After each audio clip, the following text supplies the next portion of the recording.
What is up, my friends? How are we? You are very welcome along to tonight's late night agenda, where, of course, I've got a lot I want to get off my chest from yesterday's game. First, I want to say a couple of thank yous. Connor, thank you very much for stepping in and, well, keeping the show on the road yesterday. Really appreciate that. And I also want to say another thank you, but I'll get to that in a minute. I hope you're all as well as can be expected after what was a very frustrating evening yesterday against Manchester United. I recorded a reaction video when I got in earlier on today. If you haven't a chance to watch it, I appreciate that, and do let me know what you think. But it ain't great. I mean, it isn't, and there's no two ways about that. We've got to be honest, as I always try to be. And tonight we're going to talk about what we need to do, what we might do. We're going to go through some of what people have been saying, some of what the manager's been saying, and yeah, up to you guys to have your say as always.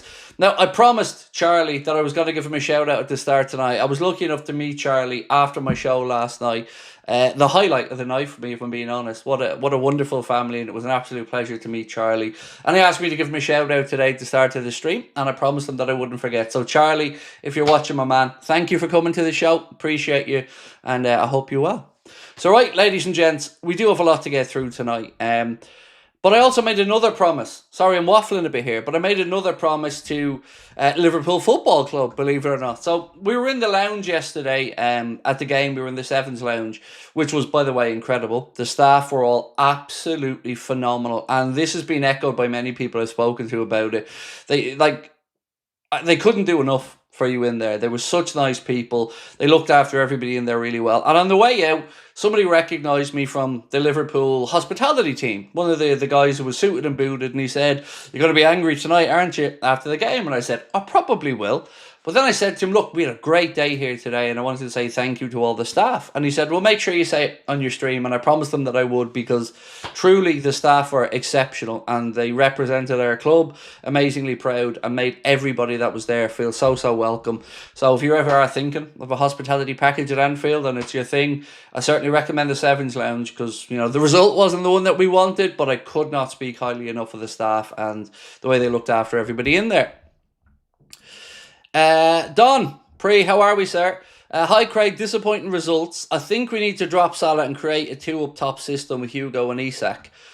Yeah, there's a lot that I want to go through tonight, Don, and that's certainly one of the topics that I wanted to discuss. Look, I don't want this to sound as if we're trying to pin the finger of blame here on Mohamed Salah. He is one cog in a wheel that is just underperforming. For me, if we're looking for real fingers of blame to be pointed here, like I said in the video earlier on, it has to land at the feet of Arne Slot. Now, of course, he can't kick the ball into the goal for the boys. He can't stop Gakpo hitting the post, but he can stop doing the same things over and over again and think we're going to get a different outcome. I was very frustrated at that match yesterday with a lot of what I've seen, and seeing it up close kind of just reassured me. Reaffirmed to me the things that I thought watching it on the TV that we were doing wrong. It was clear as day to me when we were at the game yesterday, and I'll go through those topics tonight as well, as and when we can. So look, again, you guys get whatever you need to get off your chest in the comments. I do want to say one thing, because for all my ranting earlier on, I forgot to congratulate our opponents. I don't like to do it. I hate to have to say anything positive about Manchester United, but they beat us fair and square. They wanted it more than we did at times yesterday. They dug in and they found a way to win. And, I still think we should have won that game for the sheer amount of chances we created. But I like to say I'm a sportsman through and through as well. And congratulations, as much as it kills me to say it, to Manchester United on their win. They showed the kind of fight that I wanted us to show from the start, and I don't know if we'd even touched the ball by the time that they put it in the net in 62 seconds. It was shocking. And you think to yourself, after 3 defeats on the bounce, an international break, to reset, to get back in, and then we start like that. It's just inexcusable. It really is just inexcusable. And there are lots of people that we're going to point the finger at about it tonight. The manager, of course, needs to be held to account for it. Our captain needs to be held to account. Canada, I thought, put in a decent display for what it's worth. The fullback positions are something we really have to discuss, because let's be honest, they're a problem for us at the minute. And it doesn't seem that Arne Slot knows what his best combination is there, a fullback. So a load to get through there. And as I said, I will work through it as we go through the stream. What have we got this one? You're absolutely right. Defence costing us, said Tony W. Marsfield, and thank you, or Marlsfield, excuse me, Tony. Thank you, mate, and appreciate your membership with us as well, as I do, of course, Don Pre beforehand. Yeah, look, it's not like we weren't creating chances yesterday, and, we could have scored 3, 4, or 5 goals, but we are suspect defensively, Tony, aren't we? Like, I had a really good view of a couple of set pieces yesterday because of where we were sitting. And one thing that stood out to me was every free kick that Manchester United got, Maguire just pulled away to the back post and was left on his own. I couldn't believe what I was looking at. When he was being marked, I couldn't even say marked because it was in front of him, and it was Conor Bradley. Now, fair enough, Conor Bradley's the right back and this was the right side, but that's absolutely nonsense. How do you leave their biggest aerial threat unmarked? How do you leave him pull away to the back post like it's some surprise that we didn't know was going to happen? And to concede the goal in the way we did, it's laughable. It is absolutely laughable to me how our defence is so poor. And the delusion of our manager makes me want to just bang my head against the wall. If I hear the words low block from Arne Slot one more time, I think I'm going to explode. Because where was the low block, Arne, when they were scoring in 62 seconds? I don't remember a low block when they were running at us and attacking us. So this low block shit that he comes out with, it's just an excuse at this point. Because he was given the keys to the kingdom. He was given the tools to bring in players to unpick low blocks. But it looks like, from the outside, as we see here, that the guys that he brought in, he has no idea how to use. Alexander Isak was completely isolated in that game yesterday. Other than one pass I think Kanade played through when he missed a one-on-one that he should have scored. He was just, outside the game. Wasn't able to link up. Wasn't able to be found by his teammates. On the other side, Cody Gakpo created plenty of chances, obviously. Cut inside, hit the post 3 times, something along those lines. Had a sitter of a header that he missed. Got himself a goal. So, he was putting himself about. But on the other side, let's call a spade a spade. Mohamed Salah was awful, invisible. The 2 worst performers for me in that game yesterday, sitting there looking at it, maybe I should say 3. Milos Kerkez looked lost out there on the pitch. And I mean, actually physically looked lost. Looking around like he didn't know what position to be in. He didn't know what runs to make. He was very rash, of course, trying to get in ahead on challenges. Salah up ahead of him was absolutely ineffective. Completely ineffective. You go back to midfield, McAllister shouldn't have started the game. Absolutely not. Take into account his poor form, take into account the fact that he was one of the last ones back from the international break, and I don't know why he started. So these are things that Arne has to grow a pair and sort out. You've got Jamie Carragher and other pundits now saying Salah shouldn't be a guaranteed starter. And I know it always feels like we're picking on the big guys, the Salahs, the Van Dijks, but they're the talismen. They're the leaders in that dressing room. And dare I say it, they're the ones being paid the big bucks to do it. So, no non-penalty goals in 7 games for Mohamed Salah is the longest he's gone in his Liverpool career. So, it can't just be that Trent's not there. There's something not right, and we need to figure out what it is. And Arne needs to have the courage of his convictions to drop Mo. Give him a week or 2 out. Play Chiesa. What I noticed yesterday at that game was when we brought on Chiesa, when we brought on Curtis Jones, when we brought on Ugo Ekitike, we looked different. We looked like we had an edge about us. We looked like we were going to find a way to get through. They made such a difference when they came on. But this nonsense of just keep picking the same players. And what the fuck, by the way, what was he doing in Dubai for 2 weeks? Because I tell you what, if I'm Arne Slot and my team was that bad and lost 3 in a row, the last thing that I'd be thinking about doing was departing for some winter sun. I would be sitting at the AXA training centre with all of my coaching staff trying to figure out what the hell we are going to do to sort this out. Now, people have said to me, Craig, he's entitled to a holiday. Yes, but they partied the whole summer away. Whether it was over in Ibiza or whatever they were doing. They had their time to celebrate and they had their party. This is work time. Just because there's an international break doesn't mean Arne can piss off. He has a job to do. And he needs to put it right. Because Liverpool have not lost 5 games in a row, I think, since something like 1958. So I'm by no stretch of the imagination trying to say Arne out. I'm not at that point. But I am starting to get concerned that he is being too stubborn, too pig-headed, and that he just won't do what needs to be done. And ultimately, we all know what happens if the results keep going this way. It's not going to be the players who are going to go. It's going to be the manager who's going to be fired. So he's got to stop playing favourites, stop picking off reputations, and utilise the squad that he assembled. The treatment of Chiesa is a joke. Nothing more, nothing less, an absolute joke. He made a huge difference when he came into that game yesterday, and Arne needs to start showing him the respect that he deserves. Now, in the game, look at the right-hand side for United. Amad Diallo absolutely running our players, terrifying our fullbacks, and we have Rio Ngamo again stuck on the bench getting splinters in his backside. Why not bring him on? Why not give him a chance to shine? Why not give him a chance to run at United's fullbacks?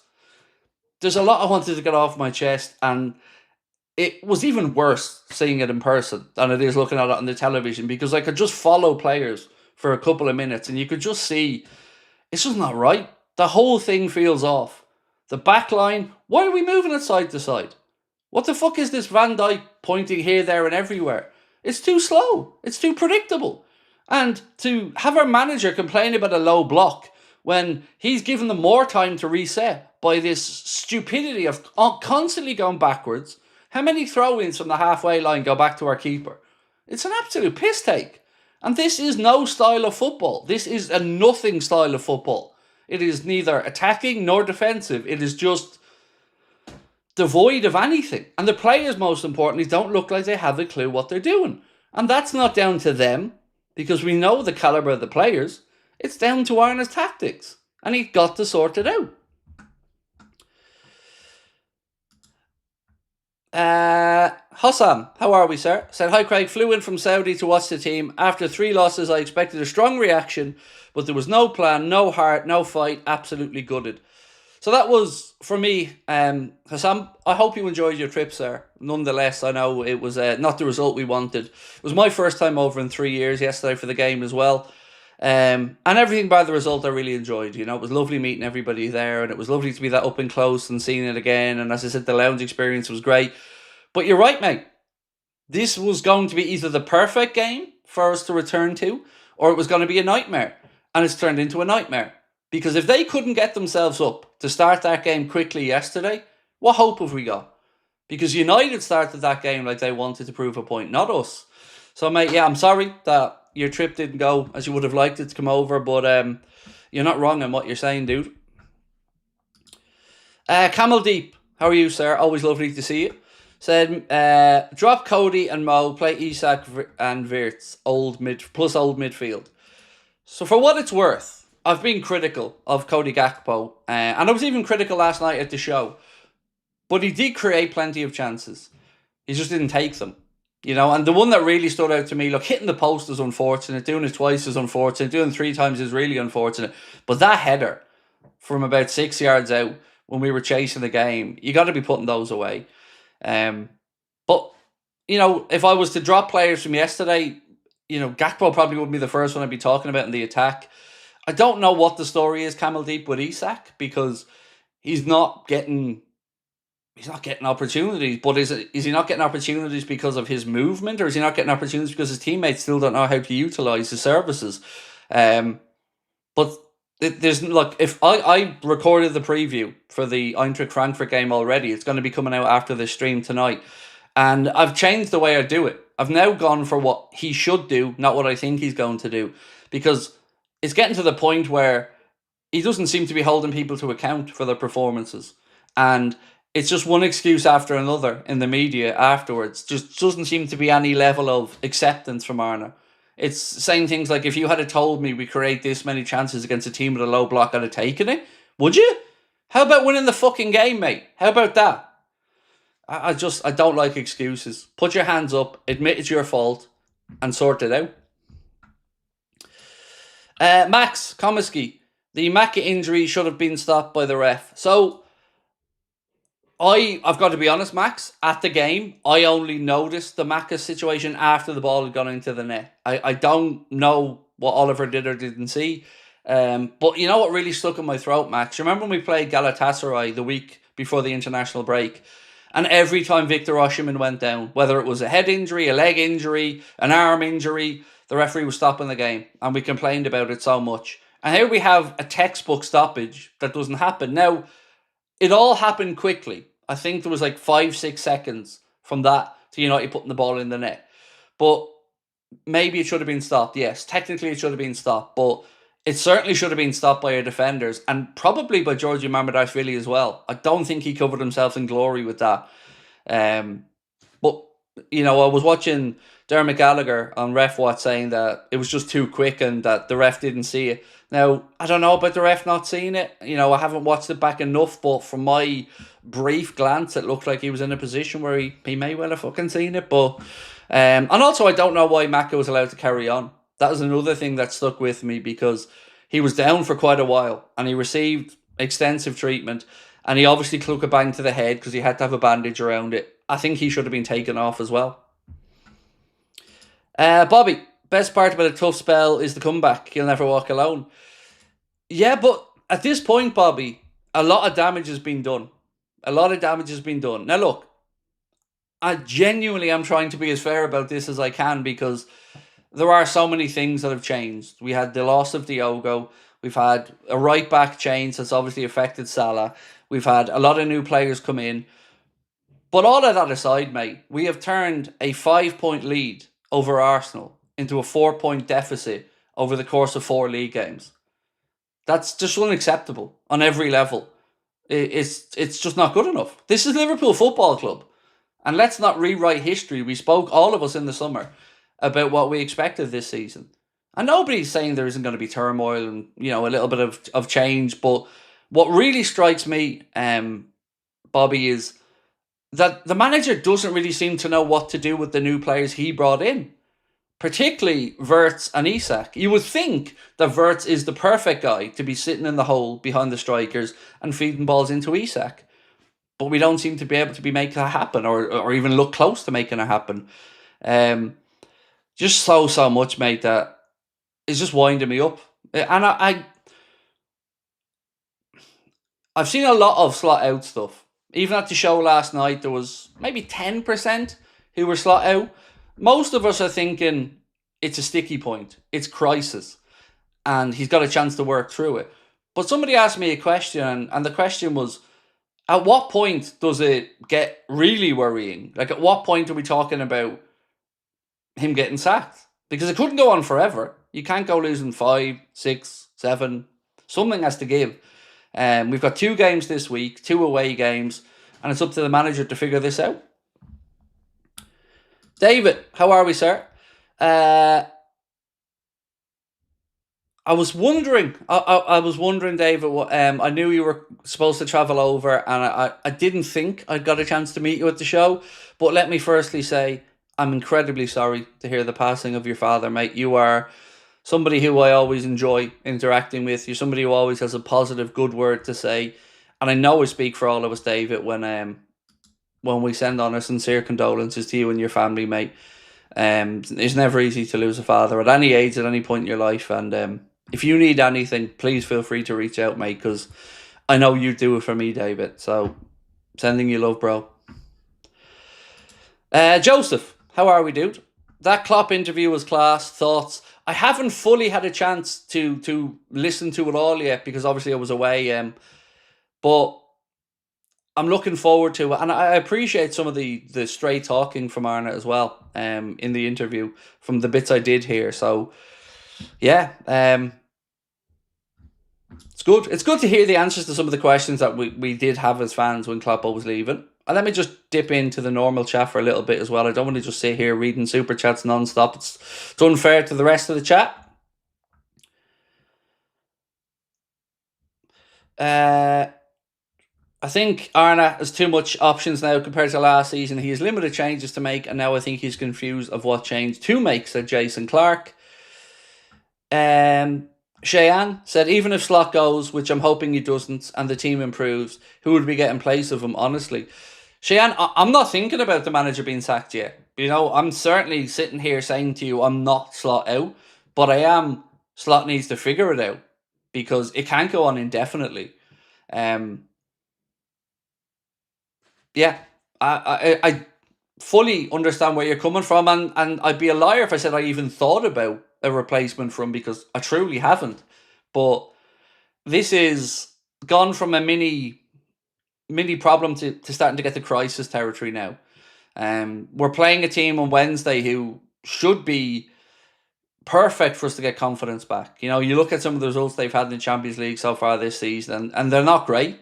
But, you know, I thought Manchester United was going to be the perfect game back for us. You know, their own manager was under pressure. You know, they've had a very sketchy start to the season. But it looked like they understood their system better than our players understood our system yesterday. And I thought that was incredibly worrying.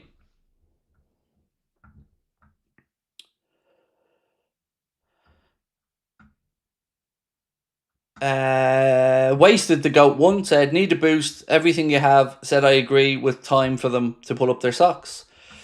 Philly Red said, the losses are hitting me hard. Liverpool was a rare bright spot in my life last season. This season's just depressing. So, what really frustrated me the most is just this lack of change from Arna.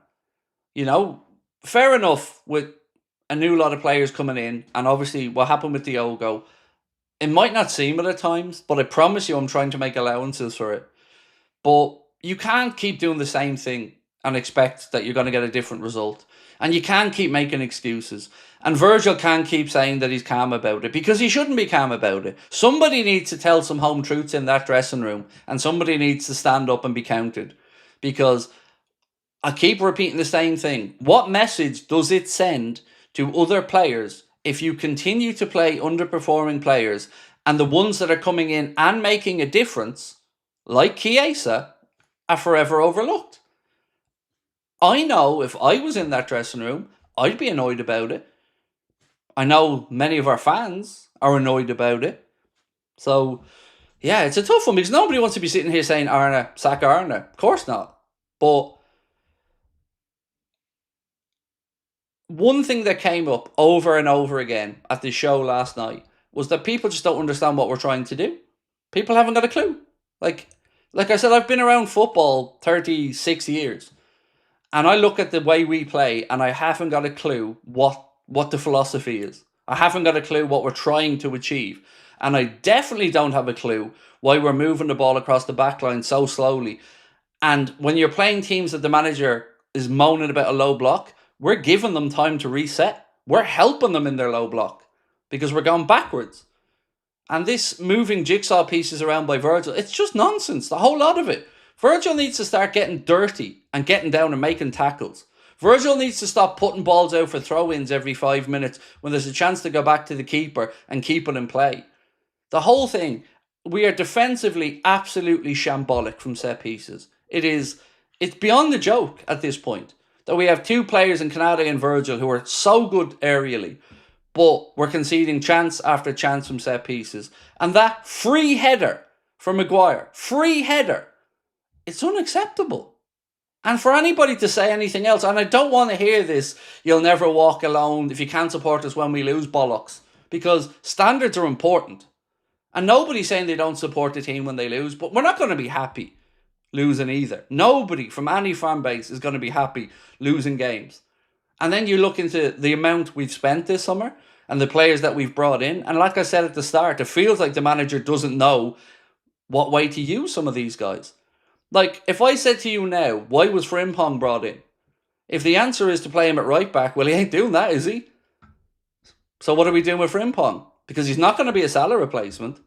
And yes, he made things happen a little bit when he came on yesterday, and he certainly had a go. But, yeah, it's bullshit. And I don't want to hear it, because this is Liverpool Football Club. There should be standards. You know, I've said it about Arteta and other clubs. If this was happening at Arsenal, I'd be asking questions. Do Arsenal really have the bottle for it?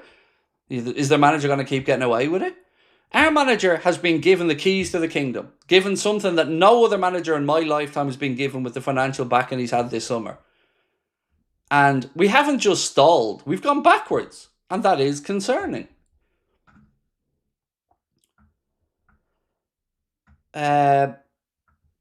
SS said, you play too many attack-minded players, Craig, just like we do when we don't play Mount. I don't know if we do, mate. Honestly, we play the same way we pretty much always played, which is the four across the back. a defensive midfielder who isn't really an out-and-out defensive midfielder, but we're talking about players who were there last season and have done it. Yeah, it's baffling to me, mate. It really is. RPA_Will said, selling Lucho was an absolutely catastrophic decision. We didn't just weaken our own squad. We handed our biggest rival the missing piece they needed to become a powerhouse. Bayern's on fire.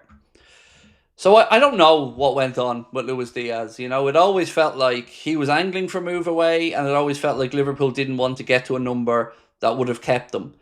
But if I said anything other than we're not missing him, I'd be a liar, because clearly we're missing him. And we're missing his tenacity, I think, more than anything else. His directness, his fight.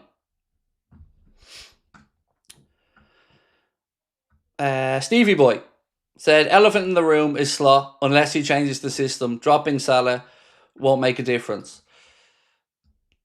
See, the thing I struggle to say there back to you, Stevie, was I don't know what the hell the system is, dude. You know, I don't know what he's trying to do. Because it feels like, I can only keep repeating myself, it feels like a halfway house of a system. We're not killing teams with possession.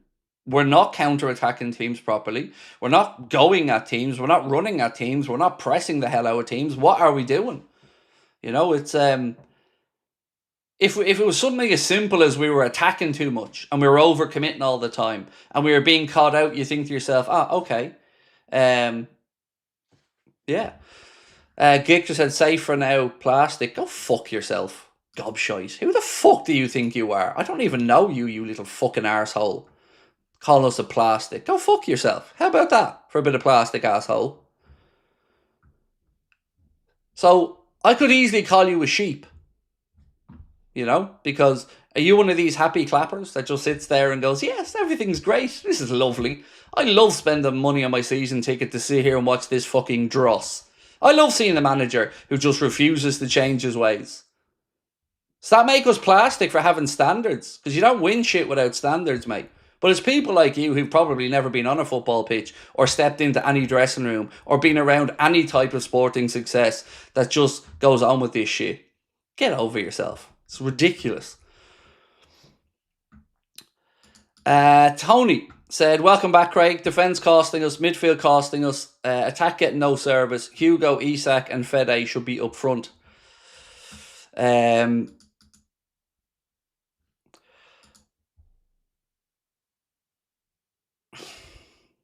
Sorry, I'm trying to think through the front line. Oh, and also, sorry, all the people who were threatening me, you're all bitches. All fucking mouthy little bitches. Not one of you. None of you. Nobody blew up the show. Nobody showed up. Nobody shot the place up. Nobody beat the shit out of me in and around the stadium. So all you mouthy little arseholes that are on social media giving it all this, telling me what you're going to do, did absolutely fucking nothing. And I wasn't hard to find. I wasn't hiding. I was there talking, taking pictures with everybody. So stop sitting on social media, acting the hard man when you haven't got the fucking bottle to do it when I'm there in person. So once again, I showed up. I did my show. I did what I was going to do. And you threatening little shits haven't got the bottle to do anything. So on behalf of my family, fuck each and every one of you. Because you are just empty. All of it. Empty. Don't have bottle. Couldn't do what I do, won't do what I do, and don't even do what you said you're going to do. Full of shit. Anywho, let's keep cracking on. So to get back to the point, and I had to say that, because they were giving it all this. Emails, threats, we're going to do this, we're going to do that. You did nothing. You did nothing, except come up and ask for photos. So anybody that wants to give it the big one on social media, I was there. Wasn't hard to find. Was doing a show, was shaking hands. But you did nothing but ask for pictures, because that's all that you can do. You just sit on the outside and hate because you couldn't do what we do. So, defence costing us, definitely, Tony. But I don't know the solution for the defence part, Tony, because I can't sit here to you and say Canade had a bad game yesterday, because I don't think he did. I think Canade played a decent game. I would say he was probably the better of the two centre-halves. The thing that does concern me, though, is, and let me know if you agree with this one or not, and look, hindsight's a great thing, isn't it? But it felt like that was a game for Andy Robertson. You know? It felt like it was a game for Andy Robertson. And for Kirkes to start it, I was a little bit surprised by. But the thing that concerns me about the backline, Tony, the most, mate, is that the manager still doesn't seem to know his fullback pairings, you know? And are we going to have to put Dominic Szoboszlai back at right back? So, without giving away my preview too much for the Eintracht Frankfurt game, I would probably play Joe Gomez at right back in this one. Look, you could make an argument to put anybody at right back at this point, but we just don't look organised. And like I said, Tony, I was watching the game yesterday up close, and I just seen so many basic things that I couldn't believe what I was seeing. Imagine we had a corner and nobody was marking Van Dijk, and he was just allowed to wander towards the back post, and Amad Diallo or somebody of that height was standing in front of him, because that's what we were doing with Maguire. It's like we didn't know they were going to go diagonally to the back post, and Maguire, we probably couldn't believe his luck. The fact that he was being left unmarked, it's astounding to me, dude, that we just keep making these basic errors. Where's the leadership in that back line? It's severely lacking. And to hear our captain say that, there's no panic, and he keeps talking about outside noise. Well, there best be some noise inside, Verge, because it's not looking like people are out there busting their asses to try and sort it out. It looks like, again, we can't pick out a man with a header. I've said this for a couple of seasons now. We don't know how to pick out a Liverpool player with a header. We aimlessly head the ball just in a direction. We can't pick out a man. So many simple little things. So many little things.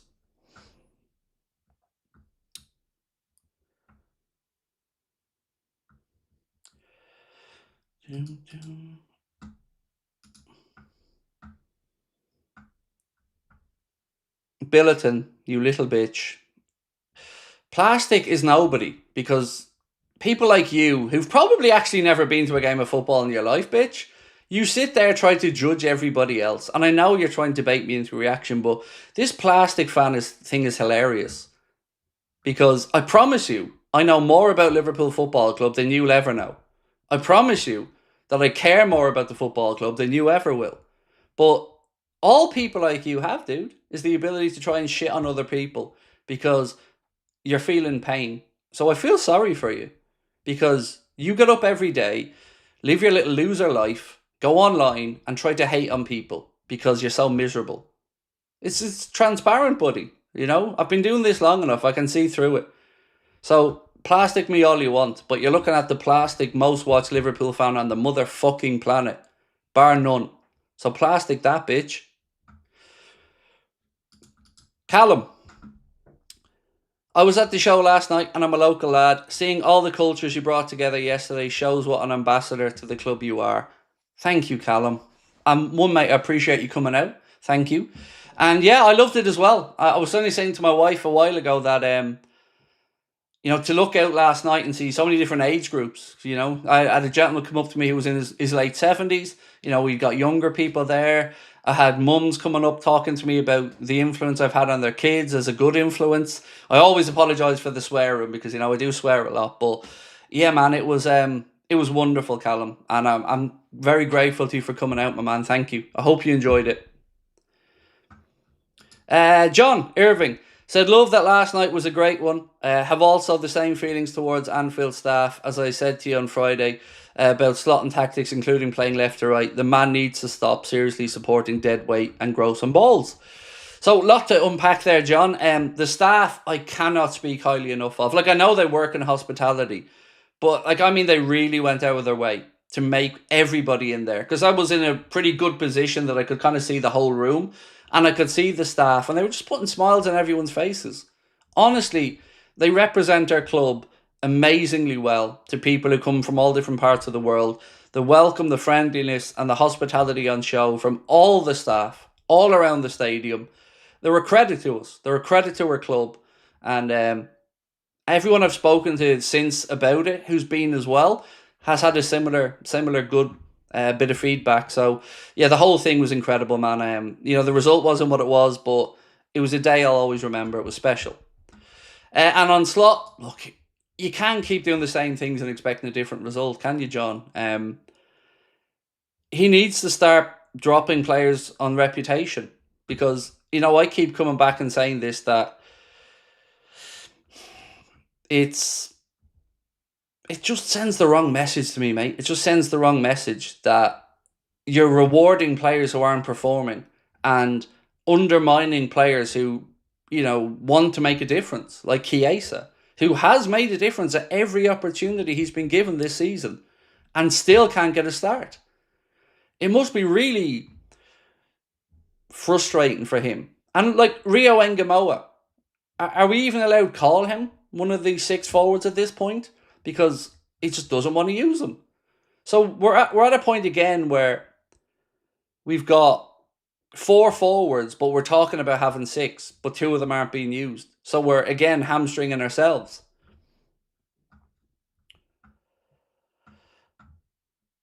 Where was I?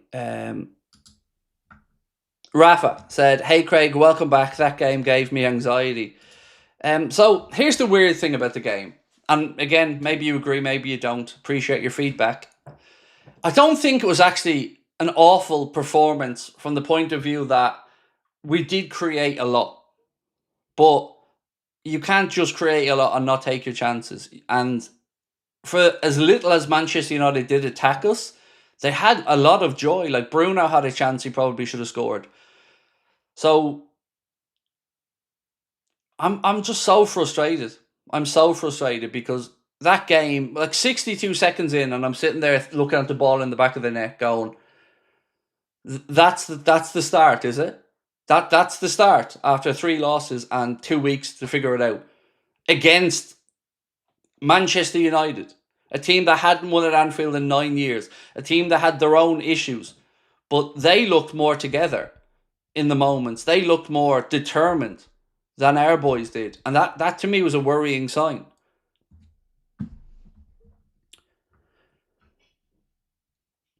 Eddie said, "I think the manager is too scared of Mo." So the Mo subject is such a difficult one, Eddie, to discuss because football, unfortunately, is a "what have you done for me lately" business. But the love and admiration that we all have for Mohamed Salah, I'm sure is probably matched by Arne. But like I said at the start, if the losses keep on coming, it's not going to be Mo that loses his job. It's going to be the manager. So the manager has to do what's best for the team. And you're starting to see a narrative in the media from the likes of Jamie Carragher and stuff saying that like it is time to take him out, Mo, for a while. He shouldn't be a guaranteed starter. And you've got others, of course, going down the route of this is Mesut Ozil all over again. This is Alexis Sanchez all over again. Mo just looks... He just looks a shadow of himself. And I don't know if it's because of the relationship that's not there with Trent. I don't know if it's because his brother and teammate Diogo passed away. And I'm sure that obviously that has a huge impact on all of them. But it just isn't there. It just isn't there. And I don't understand what Slot thinks is going to change. He has to be held to account for these performances, no matter who he is. Nobody should be bigger than the club, and nobody should be beyond reproach. Nobody. So he's got to make a big decision. And I don't know if he ever weighs up what the fan base think or want, but I don't think there'd be too many people arguing if Mohamed Salah was given a couple of games on the bench and Fede Chiesa was given a chance on the right side. I don't think you're going to see too many Liverpool fans that are angry about it, because if it's this point, it just feels like it's the obvious thing to do. But I don't want this to be a it's all on Mo thing, because it isn't. Mo is not the only underperforming player we have with the club at the minute. Alexis McAllister looks a very different guy from the guy we know he's capable of being. Both of our centre-backs have had shaky moments. Like I said, the full-back positions are completely all over the place. Robbo has to start playing games now because Kirkes just isn't there yet. He's young, he's got plenty of time, but he's not there yet, and it's very clear to see.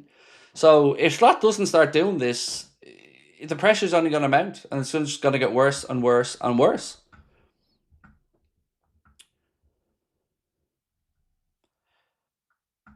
I think the way we finished last season has an impact at the beginning of this season, said Rabi Malakia. I think that's right, dude. And people gave out to me at the end of last season because I was moaning that we weren't playing well. And they were like, we've won the league. But winning's a habit. And it's very difficult to switch on and off that full focus. It's very difficult to switch on and off the intensity at which we play most of the time up until now. So I am 100% in agreement with you that the way we finished last season and the way they rightly celebrated winning the Premier League, it has knocked onto it because the intensity just does not look like it's there at the minute.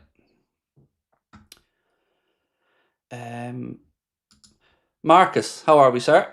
Do you think this is a coincidence that the Jurgen Klopp interview podcasting came out today? Not Arna, but out, by the way.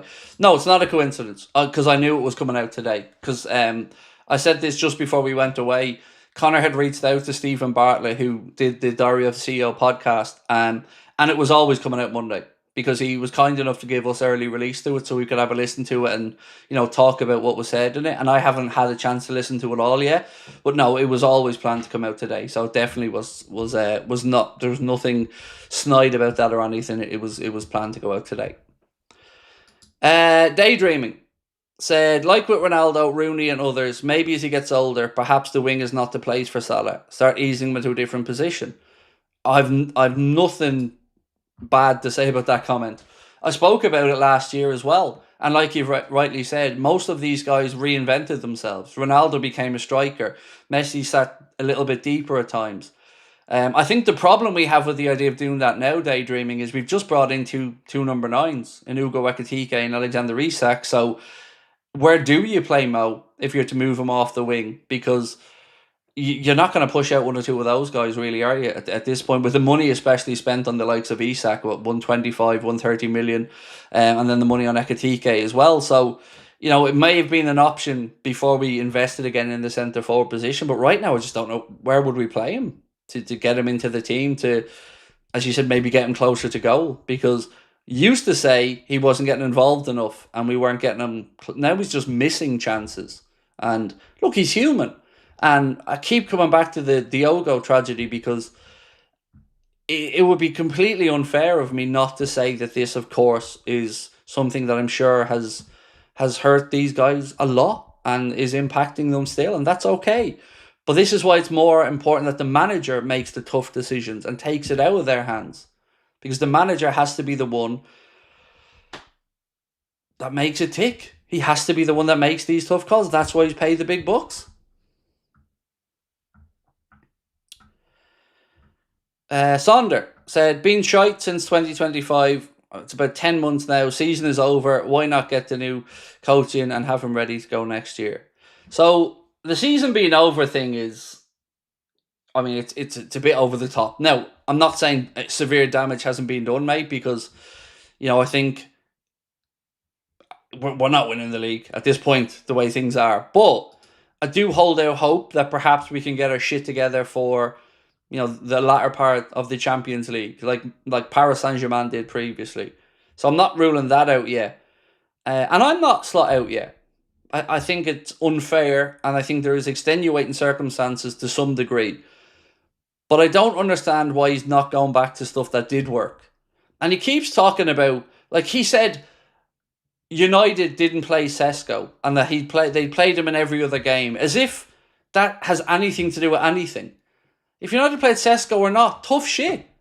You have a job to do. You have a team to pick. What United do and who United plays is irrelevant, because United came with a plan. We don't look like we have a plan, except pass the ball sideways and throw it backwards. What is the plan? Explain what we're trying to do.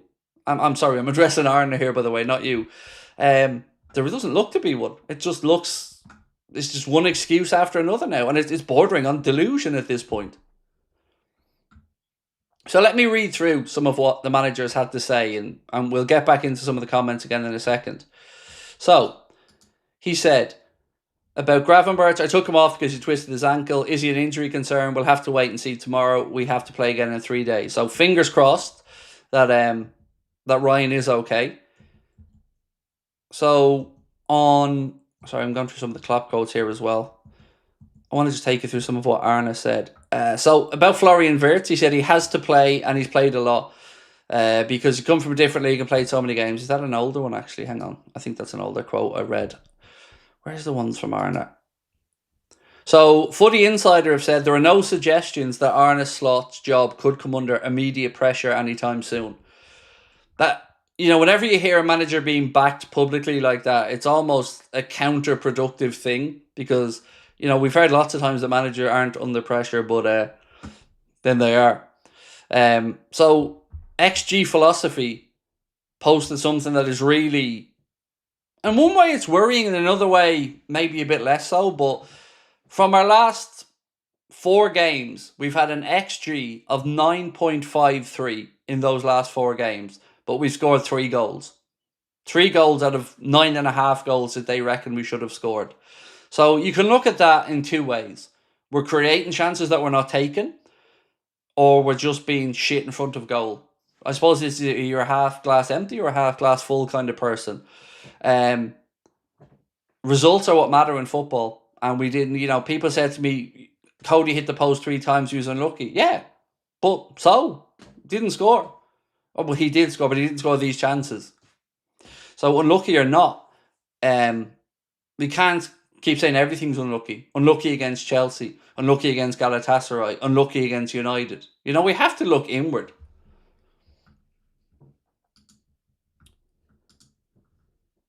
So, on the situation at 1-1, this is what Arne had to say. Our mindset at that stage is maybe scoring. We forget, or maybe forget, we have to defend 1 or 2 chances. I don't even know what to say about that. So, 1-1 and we want to go and win the game. Cool, no problem with that. But we forget to defend 1 or 2 chances. Well, the goal that we conceded, we had plenty of time to sort out, to set and defend. Because it wasn't a fucking counter-attack. It was a set piece, yet again. And Maguire, who was on the floor, rolling around injured a moment beforehand, was somehow left unmarked yet again and had a simple header that Georgie Mamardashvili had no chance to save. So, I don't know how you can forget to defend when you're defending a fucking set piece. So, again, he's deluded. He's trying to just make up a narrative that isn't really there. We conceded a goal from a set piece. It's nothing to do with forgetting to defend. We just can't defend. And that's the problem. He also said, and this is the one that really riles me, by the way. This drives me insane. If you told me before kickoff that we'll create this many chances against a low block, I would have taken that immediately.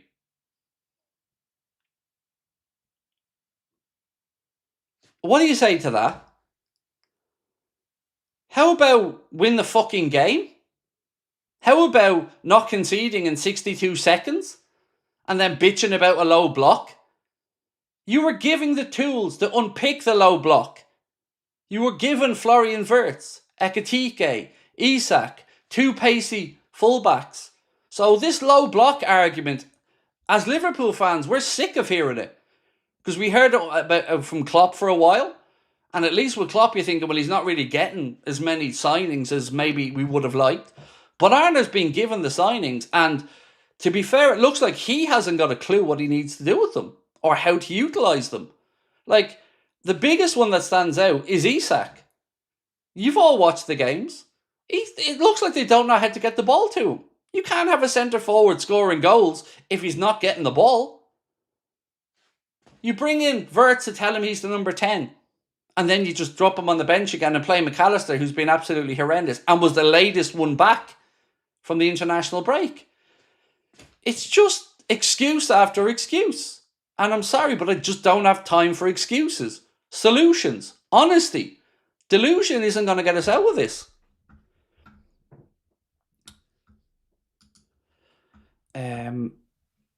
Paul said, for such knowledgeable fans, why do so many blame Slot, head coach as opposed to manager? for every single decision made in this club. Edwards and Hughes are responsible for the new and the future. So, right. I'm trying to figure out how to respond, Paul, because what should we blame Edwards and Hughes on? You know, getting the targets? Because the manager has the final say on them. They're going to say, right, these are the guys. They're going to see if they can get them. And they did. So they did their job. Now, it's up to Arna to make it all work. Right? Would that be fair? Richard Hughes and Michael Edwards can't coach the teammate. Now, the same way you might say to me, Craig Arna can't put the ball in the net or not put the ball in the net, fair enough. But we're all seeing the same stuff over and over again. And one thing that really stands out is teams seem to know exactly what to do to get at us. Whether it is balls in over our fullbacks' heads, whether it is just going direct, whether it is sitting back and catching us on the break. These are things, Paul, in my opinion, bro, that do fall at the feet of the manager. Very much so. So I don't understand how it couldn't be the manager's fault at this point, mate.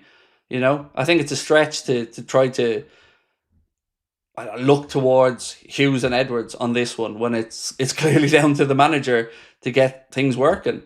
You know, he's been given a summer that we've all said has been probably the best of our lifetime as a Liverpool fan. You know, we broke the British transfer record twice. Yeah, I just, sorry, mate, I just don't see how it isn't on Arna at the minute to make this work.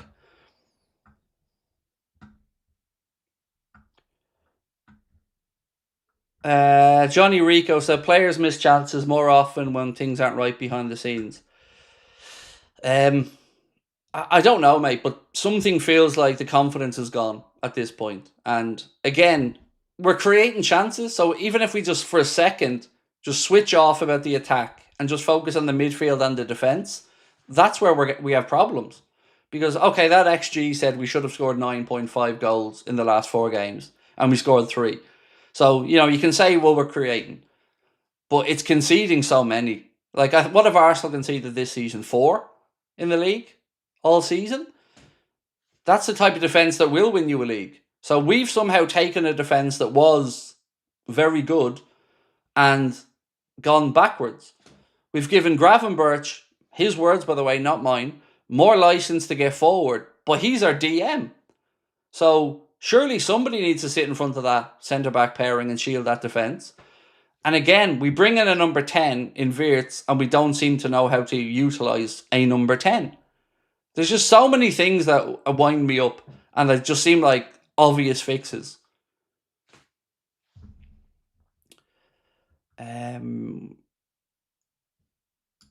Brad said, I really don't like how shaky the keeper was. Yeah, I mean, I can't really push back on him. I rate Georgie Mamardashvili as a goalkeeper, but there were times yesterday, like there was one chance I think he came out for a low cross and he kind of should have caught it and somehow spilled it into the path of Mason Mount, who knocked it wide. I think he could have done better on the goal. But like I said, I don't think this is a one-person problem that we can look at and say, you're the reason. There's so many misfiring things that I have to think it's on the coach. Now look, this is just my opinion. You're all absolutely, of course, entitled to have different ones. But when you've got 5, 6, 7, 8 players underperforming, you do have to look to something being just systematically wrong or uneasy behind the scenes. You know, and it's so tough for us to know because we're all on the outside and we're all just hoping that things figure themselves out and get better. But I do think there is something to the slow end to the season we had and then trying to immediately come out and think we can just switch it back on. Because yes, we won the first 5 or 6 games, but most of us were honest enough to have said, we won these games, but we're not playing great.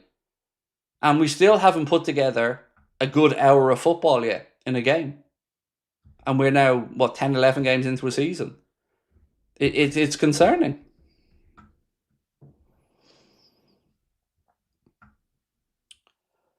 Um, 60s Red said, maybe they're not understanding Slot. Yeah, perhaps. But, you know, these are things you should be saying to the manager. You know, what do you want from me? What are we trying to do?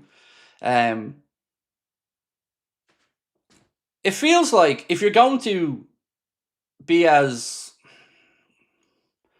slow at the back as we are, and move the ball and try to move all these players into all these positions, you would think that if you're doing that, the trade-off has to be that you're going to be stronger at the back. And no, I haven't missed your super chat yet, Nimrod. I'm working my way through a whole load of them, bro. Apologies, I'm a bit behind today, but as you can see, lots of people commenting, bro. I'll get there, I promise you. It's frustrating. It's just absolutely frustrating, and yeah, I don't know. I'm going around in circles here, so I apologise. Galileo B said, which formation should Arne use instead of 4-2-3-1? Well, for starters, I don't think he uses 4-2-3-1. I think he uses 4-3-3 or a 4-1-2-3. So what would I utilise for him? I start off by figuring out who the fullbacks are and give them 10 games in a row. That, because relationships need to be formed across that back line. And it feels like Van Dijk has no trust in Kirkes, and Canade doesn't know from 1 week to the next who's playing beside him on the right-hand side. So that has a knock-on effect. Seeing this, why do we keep going backwards? And I'm not talking about the passes alone. I'm talking about throw-ins, that we're down in their half of the pitch and we're going backwards. Surely if you're playing against a low block, the last thing you want to give them a chance to do is reset. You want to try and catch them unawares. You want to try and create moments of chaos. It's just, I don't know what we're trying to do. I keep going back to that thing because I don't know what we're trying to do. I don't understand what the system is trying to achieve. Richie said, Craig, I know this sounds a bit OTT, but I can't see where our next win comes from. What's your thought? I mean, honestly, Richie, I thought Manchester United were going to be the perfect one. Have the international break, reset, and then come back and show that you're going to make a statement. Because the players know what that fixture means to the fans. Make no mistake about that. And even that wasn't enough to get us firing from the start. United started that game like they meant business. The first 6... Did we even touch the ball, by the way? I can't remember before they scored. Had we even touched it? Because they played with an understanding. They seemed... Every time they countered us, they seemed to be able to get joy. The players seemed to know where each other were going in that front line. And that's the new front line. But they are already showing... we've played so many teams this season who've been so much more... So what I'm looking for... ruthless than we are. We get into positions and we're overthinking it and making a mess of it.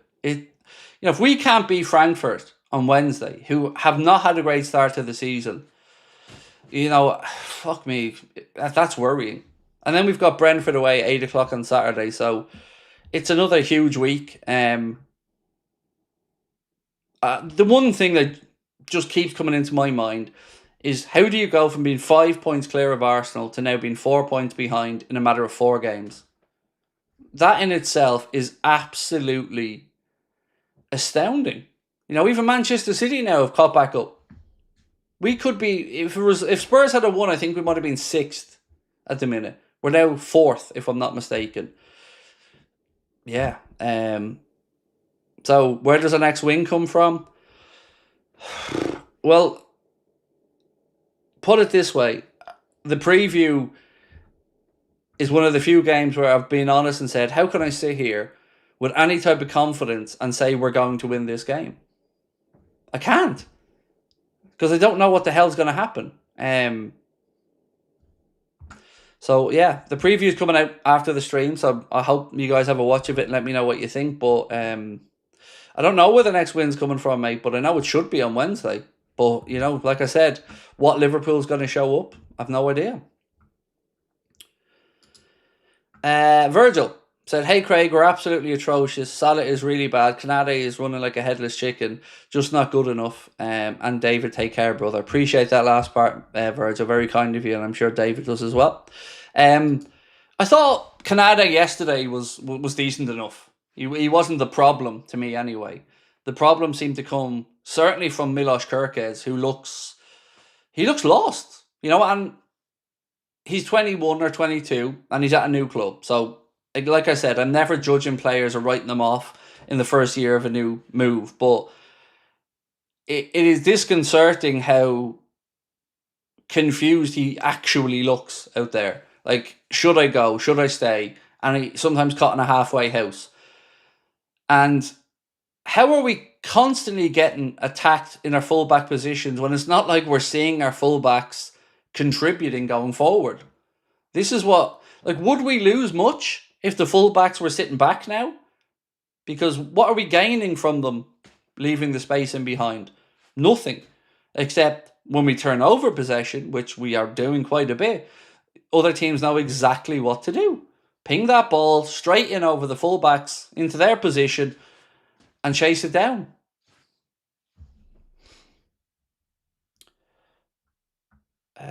Martin said, started the game with our leading goal scorer and our most informed forward player on the bench. I'm getting sick of the low block narrative from Arna. I am more than sick of that narrative from Arna, mate. Because if it's just like the laziest excuse. Oh, how dare teams come and defend and catch us on the counter. It's not up to them to play how you want, Arna. It's up to us to figure it out. And like I've said, when you're given the tools in the summer to find a way around them through these low blocks, it looks like we bought Isak because he was fashionable, but we forgot to figure out a way to utilise Isak. And you're right, Ugo Ekitike has been the most informed forward for us this season. And even when he came on, you could just see it. The dude just oozed confidence. He was electric when he came on, just trying to make stuff happen, as was Federico Chiesa. And for all the stick he gets, and I will say this till I'm blue in the face, Curtis Jones doesn't hide on a football pitch. Alexis McAllister hid on that football pitch yesterday. He was not wanting to be involved in it. And you can say he had a head injury, then my answer to that is immediately going to be, then why wasn't he taken off? Everybody would have understood if Alexis had to come off yesterday after that bang to the head. But Arnott just let it go, and it was just not good enough.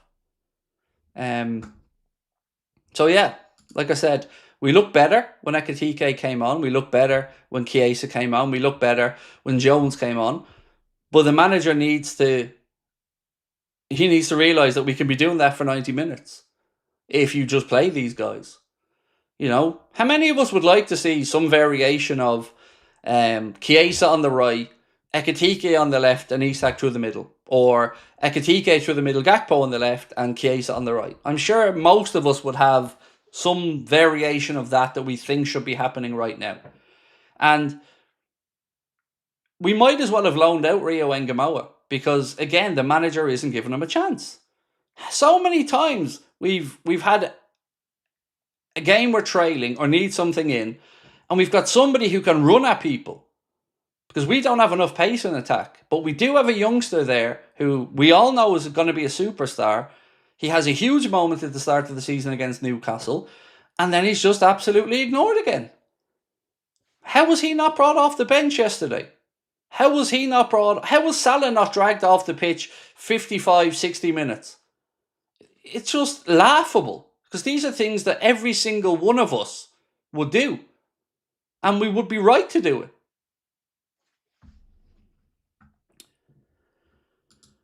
Kirk's strengths over underlaps killed by Gakpo. I said Macy Pappy. I said exactly that yesterday to the people that was at the match with me. There was 5 or 6 times I counted that Milos Kerkez did, as you said, underlap or overlap. Never used. Never. Curtis Jones, when he came on, tried to get the ball out to him a bit. But Kerkez looked exhausted at one point as well. Because he's just busting a gut, getting up and down that wing. Up and down, up and down, up and down. But no joy. So yeah, I agree. What's the point of these runs if we're not utilising them? And these crosses we're playing into, I don't know who. Why are we just lumping balls to the back post towards Mohamed Salah? Do we think he's going to be aerially dominant back there and knock one in? There's just so many simple things that, yes, we're only fans. We're not on the level of Arne Slot. But we're also not idiots. And if we can see it, you best be sure Slot knows. And the fact that he's not making these changes. I don't know what to say about that. Natty said, what do you think could happen if we lose the coming 2 games? I honestly don't know, because it's been 10 years since we had to think about sacking a manager or anything along those lines. Like, we had, great years with Jurgen, a brilliant start with Arne. So the truth is, I don't know yet at what point I would turn to the manager's got to go. I'm not there, but I'm also not happy. So, yeah, I don't think anything would happen if we lost the next 2 games, to be honest about it. I don't think. But what I would say is, we knew that Arne Slot was negotiating a new deal. If I'm Liverpool Football Club right now, I'm certainly slowing this down a little bit. So loads of people are saying I miss some super chats. I haven't missed them. I just haven't had a chance to get to them, because I've been really, people have been so kind tonight, and I've been overwhelmed with chats. I promise you I'm going to get through them all. But I haven't missed them, Aaron, my man. I just haven't got to it yet. I apologise for that. But I will get there, bro. So yeah, like I said, I don't know what happens if we lose the next 2 games. I really haven't got a clue. But I know it can't go on indefinitely. Hamil's Battle said, from United fan Craig, I've always liked you. You seem like a genuine good person. Much love to you and your family. Thank you, mate. And congrats on the win yesterday. As much as I don't want to be sitting here saying that, yeah, well done for the win. And, oh man, it sucks, to lose 2-1 to United at home when they hadn't won in 9 years and they were under pressure. And I don't know, I said it beforehand, it was either going to be a great game to come back to after the international break to, or a nightmare. And unfortunately, it's gotten to nightmare territory.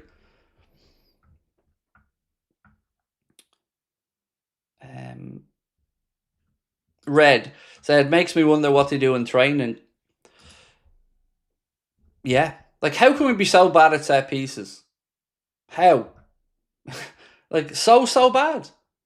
Like, we look vulnerable every time somebody has a corner or a free kick. That's, like I said, in attack, you can look at the XG and think we've been unlucky. You can say Gakpo was unlucky yesterday. You can say, we should have scored more.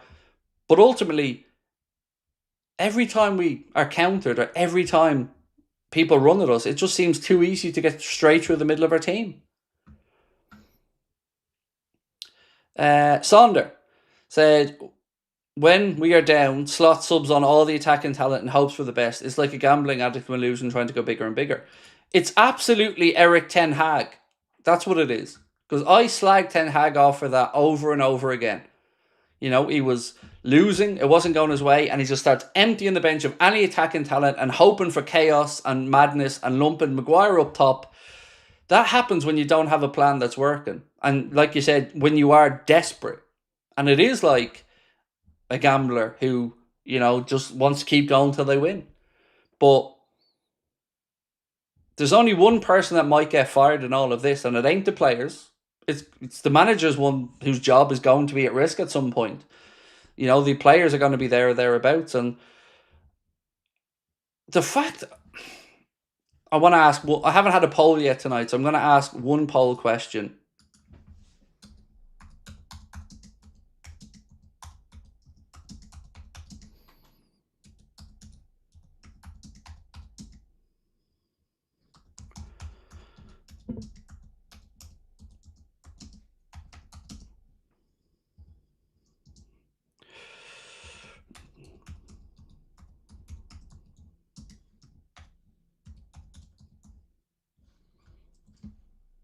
Okay, so what I'm going to ask is, was it wrong for Arne to holiday during the international break?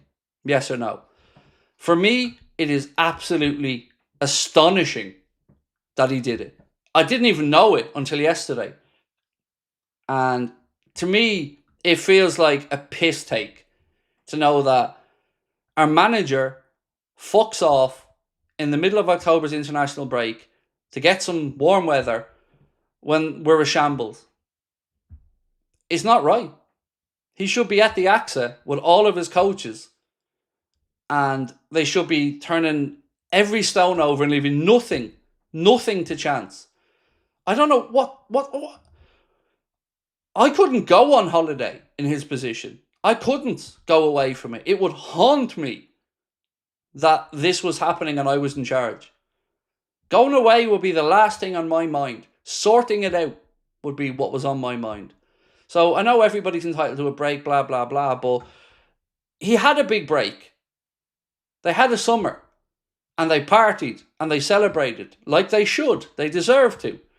But we are now into the 3rd month of the season, and we're shit, and he thinks it's time to piss off. I mean, I don't know how other channels, podcasts, content creators have talked about this. I really don't.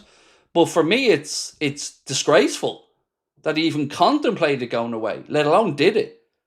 I couldn't do it. Like I said, if I was in this position, I wouldn't be able to sleep, let alone go on holiday.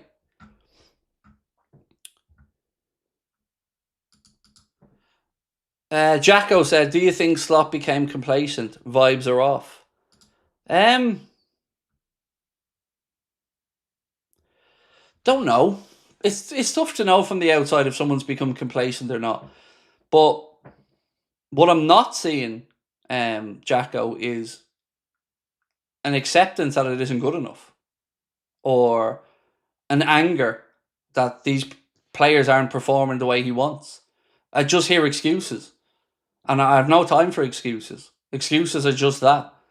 Excuses are delusion if you're not addressing what's really happening. And I know managers have to say one thing publicly, but if the players can't take a bit of public criticism from a coach when they're putting in this shambolic level of performance, I don't know what to say. Are they that soft? I doubt it. I'm sure they're able to take a bit of criticism, but when you've got Virgil again saying no panic, there should be panic, Virgil. There should absolutely be panic. There should be smashed cutlery and cups and fucking plates in that dressing room, and there should be loud noises coming out of it, because this squad needs to be grabbed by the scruff of the neck, and standards need to be kept. And they're all great about talking about standards, talking about it. Talking's no good. Do it. Live it. Set them. You're the captain. This outside noise shit isn't good enough, because you can say ignore the outside noise, but there ain't enough inside noise, because this isn't being sorted out. And I'm fed up of Virgil van Dijk defending by just putting the ball out for a throw over and over and over again, when he could have gone back to his keeper. He could control it and go sideways. It's just fucking lazy. Put it out, reset, and go again. But the problem is, when we reset, it means nothing. When we give others a chance to reset, it seems to cause us never-ending problems. So stop putting the ball out for throw-ins. Start figuring out how to find a Liverpool player with a header, and stop this delusion of thinking that everything's okay. It's not okay. This is Liverpool Football Club. The standards are not good enough.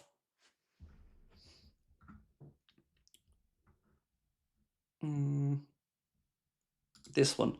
Mark said, VVD and Salah big contract renewal has down tools.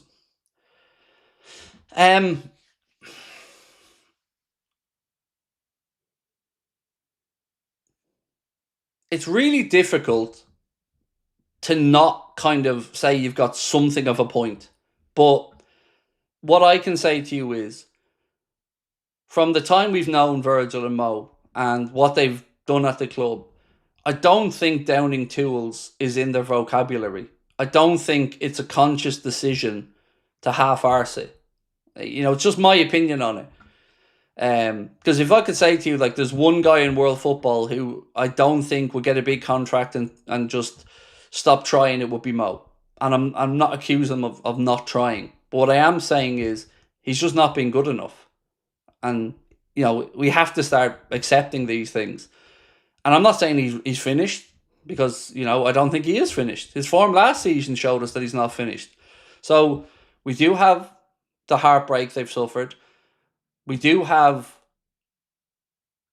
Look, the easiest way I can say this is, character is built when there's problems. You know who you can count on when there's problems. You know who goes hiding when there's problems. And it's in these moments of crisis that real change and leadership is formed. So no more talking, no more shit to the media. Just get out there and fucking do it. Put in the effort, put in the hard yards, crunch in a tackle. Get dirty, Virgil. Slide, go to ground, do anything. But this stuff needs to stop. This sideways, backwards passing nonsense needs to stop. And if it's the manager, then say it.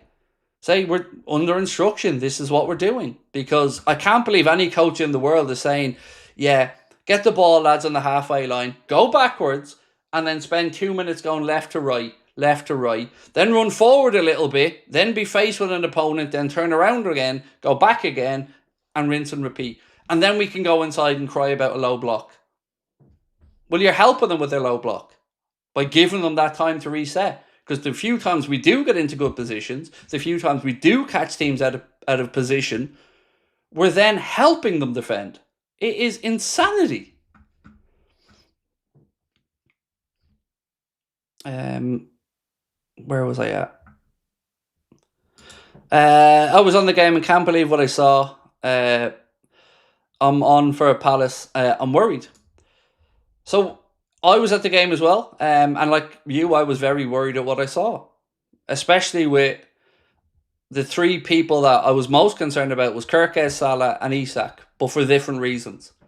Kirkes looks like he's just too eager and too rash. Salah looks like he's just devoid of confidence. And Isak looks like a stranger out there to the rest of the team. And that they don't know how to utilise him.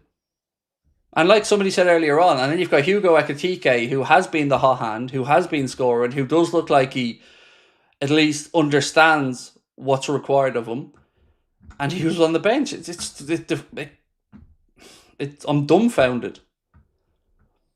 Corbin said we should have started Hugo. Harsh to leave him out. Yeah, I don't think anybody would disagree with you on that. He's a new player that has settled very, very well. And even when he came on, he just drips class and confidence. And he's absolutely adored by the cop. As soon as he came on, they were singing, oh, Hugo Ekitike. And you could see he was feeding off that. He has that attitude we need. He has that fire in his belly. He's got to play. And I don't care if Isak cost 125 million. You've got to play the guy in form. Or play both of them. But either way, we cannot just keep doing the same things and putting out the same players who are underperforming. Jordan, how are you, dude? And thank you for being with us as a member, mate, for 17 months. Said, evening, Craig. Thought we would have sorted it out. Arna would have realised his mistakes. Starting to think he might be a bit too stubborn. He's definitely stubborn. Most managers have a stubborn streak in certain areas, but what I keep coming back to is the forward line. Because, like I've said, he's got 6, but he only really has 4. And that annoys me. Because when you've got 4, and Salah isn't performing, and Isak looks lost, you've then got Gakpo and Ekitike. And this isn't you or I that's not playing Rio Engamoa. This isn't you or I that said Rio was going to step up and be a first teamer. Because if we had been told Rio was going to be on the periphery of it, sometime with the 21s, few games here or there, we'd have all understood it. But we were told we have 6 forwards. But the manager's not using 6 forwards. So it's like last season again, where he didn't want to play Chiesa and Elliott. And we had them on the bench, and it was 2 spots on the bench wasted. It's like that all over again. Chiesa is, at this point, nothing else I can say, but he has been mistreated. He's been overlooked, and it feels like Arna's trying to make a point. And I don't know what the point is. Was he a player forced upon him that he didn't want? Because people gave out to me when I said I had question marks about whether Chiesa really had a niggle in the Champions League. But let's look at the life of Federico Chiesa at Liverpool for a minute. So he came in and we all knew he hadn't played much football. So that was okay. And then we were told he's going to take a while to get fit. Again, no problem with that. Common sense. That then somehow drags out through the whole fucking season. and he's still not getting a chance. And he couldn't not be fit at that point. And you can't say he's not match fit, because how can somebody be match fit without getting minutes? So then we go to the summer, and he scores a goal, and then the club go on the pre-season tour. And all of a sudden we're told again, he has a mystery niggle. But that's not what some of the journalists were saying. They were saying he was left behind so he could sort out a move, to get a move back to Italy or away from the club. But, again, those of us that question that were told no. Why would Arna lie? Because fucking managers lie all the time. Every time they look into a camera, they lie. They have to. Because they can't say what you or I would say. They have to back their players. So if people are so naive that they don't think football clubs or managers lie to them, they do. Every single day. Because they have to. Yeah. It's just fucking frustrating. Nimrod. See, I told you I hadn't forgotten my man. But I do appreciate your patience. He said, I feel a lot of people think the problem started only this season, even though all the second half of last season was really bad. The more time Slot is in charge, the worse we seem to get. It's hard to push back against that, mate, because you're right. We won the league and then we fell off a cliff, form-wise. Just absolutely fell off a cliff. And we haven't been able to recapture that yet. And now you throw in a lack of confidence on top of that, and the pressure of the money we've spent and the signings that were brought in weighing over the manager's head and all the column inches about it. So I don't disagree at all. And that's why last year, when I was moaning at the end of the season that we weren't playing well, I was getting wound up by people saying, we've won the league, relax. Well, no, because again, we're seeing now the problem. You can't just switch this shit on and off. You either win because winning is all that matters, all that's acceptable, or you half-ass it. And we half-assed it for so long that we don't seem to be able to flick that switch again and get back to the full intensity that we know we're capable of. Tony said, your insight at the show was great, big guy. Dreads. Oh, lovely to meet you, Tony. Appreciate you coming up as well, my man. It was lovely chatting to you after. You had a white top on, if I remember correctly, sir. And thank you. I really appreciate your kind words. It was really good fun. And it was the only one of these live shows I've ever done where I had no nerves walking onto the stage. None. I was trying to think about that, Tony, as to why it might have been. I think it could be because I was busy all day, right up to the last minute. I was at the game and I didn't have time to overthink it. But I enjoyed the show tremendously. And it was a lovely crowd. And you were part of that, sir. So thank you. Roosba said, we could struggle to get top 4. Salah go on the bench. So if you said that to me, mate, a month ago, I would have said, you're over the top, Roosba. That's ridiculous. But it's a reality right now. Right? It's a reality.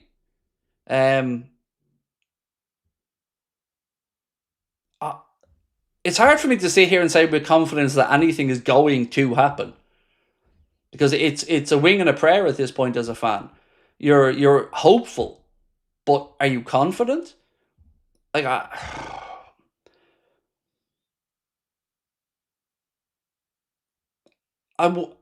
I'm still more confident than not that we will get top 4, but as each result goes by and our facade of invincibility slipping more and more and more, and the fear factors going out of the team, everybody's going to feel like they have a chance against us. And look at United. They were, again, having a terrible start to the season. Their manager was under fire, and they came in and ground out a performance yesterday.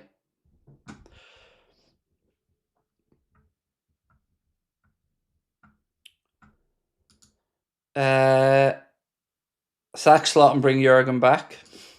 Look, I'm not at the sack Slot point personally yet, but I don't know, man. Yeah, I don't know. I don't know what happens next. Like I've said, I don't have... Making content, I've never had to say the words, I want the manager out. I've never had to say that, because I had Jurgen and now Arna. So I'm almost unsure at what point I'm going to feel like I would say enough is enough. And that's me being honest. I truly don't know what it would take at this point for me to say enough is enough. Charlie said, I saw you but didn't want to bother you for a photo. Oh man, you should have come up. Honestly, I will never say no to a photo, Charlie, from anybody. If anybody, thinks enough of me to come up and say hello and ask for a photo, dude, I must have taken 200 photos yesterday and enjoyed every single one of them. So please, mate, if you do ever see me, you're more than welcome to come up and say hello. It'd be my absolute pleasure to take a picture with you. Michael Savage, you didn't put in a comment, dude, but thank you. That guy said, how many games do we give Slaw? It's embarrassing. I don't know, mate. I don't have an answer for you. I'm not trying to bottle out of giving you an answer. I just don't know the answer. I don't know. But you guys tell me. What are you? Where's your head at? How many more games would you give Arna?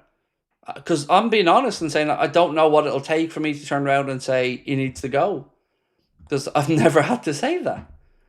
I said it. Roy Hodgson was here quite a bit, but I wasn't making content then. But that was, that was an easy thing to say because it was clear as day. I'm trying to think of it like this. If I'm Liverpool manager or you're Liverpool manager and you're given, I'm not going to say a blank checkbook, but you're given the opportunity to go out there and get your guys, the guys you want, the top on your list. You're given the opportunity to go out there and get your centre forward ×2, your playmaker, your fullbacks. And then it looks like you don't know what to do with them. That's worrying. And it's not, I don't think, just a matter of things gelling. The whole system looks a shambles. So it's not just that things are unlucky, as he keeps trying to say, or I would have taken this many chances against a low block team if you had offered to me before the game. That's all just cop-out bullshit. It's coping. That's all it is. So, I don't know. Michael said, who's the set-piece coach, as we're terrible? Aaron Briggs, I think, is the dude's name. We're even worse at defending them. It's like they look at who's the smallest defender and make sure he's marking a big guy. Yes. And I said it yesterday. Conor Bradley, I wouldn't even say he was marking Maguire because he was standing in front of him. So I wouldn't even say he was marking him. But it's not like Maguire is inconspicuous and you don't notice him slipping towards the back post. It's absolutely clear when Maguire is heading towards the back post what United are going to do, which is go diagonal towards that back post for him to battle to try and win the header. And to have Conor Bradley even in the vicinity of marking him is a piss take. And zonal marking is a piss take. And this isn't a new thing. For a long time, like, look at it logically. Zonal marking, are you going to beat somebody who has a run and jump at you? Because you're standing still jumping up and down on the 6-yard box, and if somebody runs from the penalty spot and the ball's played into the 6-yard box, who's winning that header with two comparable height players? The guy who's got a running start, of course, because he's got momentum. I hate defending with his zonal system. I fucking hate it. And I don't think I'm on my own. I'm old school, and I keep saying this. You tell somebody he's your man. Virgil says he's yours, he's yours, he's yours, and he's yours. And if any of these motherfuckers score, we know who's at fault. If your man scores, that's on you. But this system seems to have no accountability to it. So, like I said, call me old-fashioned, but when I played football and I was a goalkeeper, I was saying, Tomo, you're marking him. Graham, you're marking him. Jamie, you're marking him. And if any of those fuckers score, you're going to hear from me about it. Because he's your man. That's your battle to go and win. Now win it.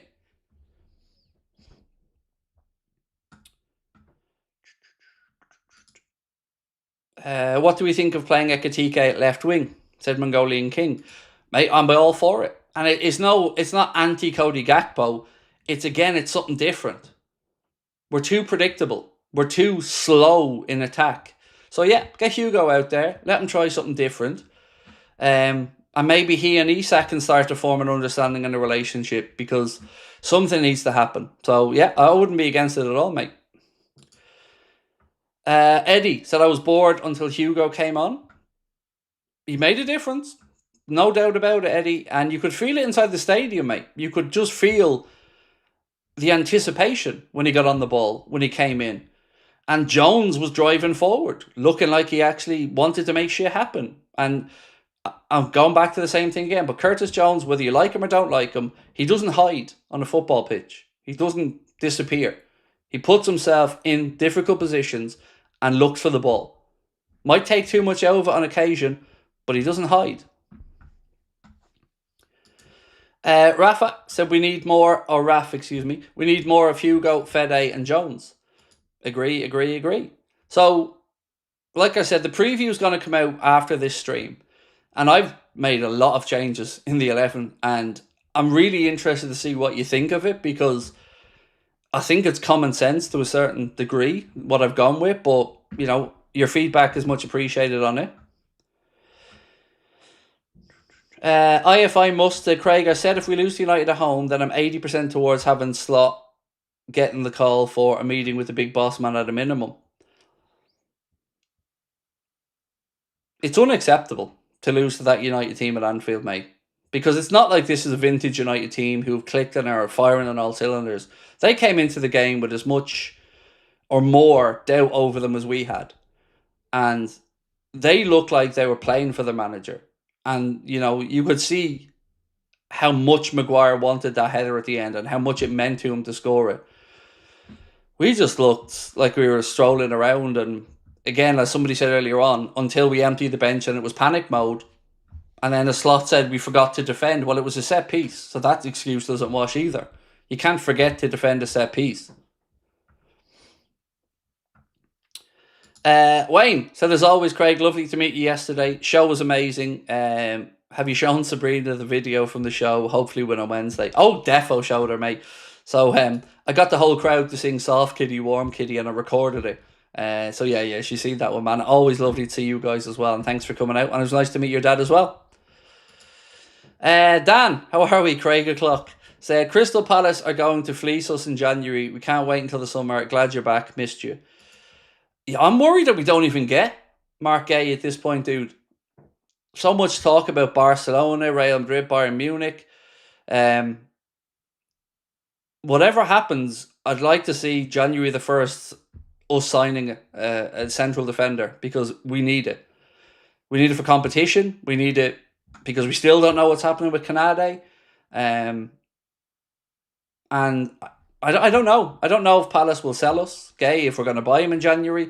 I remember a few weeks ago reading from one of the journalists that, as it stands, it's unlikely that Liverpool would move for Mark Gay in January. But, you know, as it stands, we're up shit creek, so we need to find a paddle. Maddie Gorman, build-up play is a joke. It takes about 10 passes to get to the middle.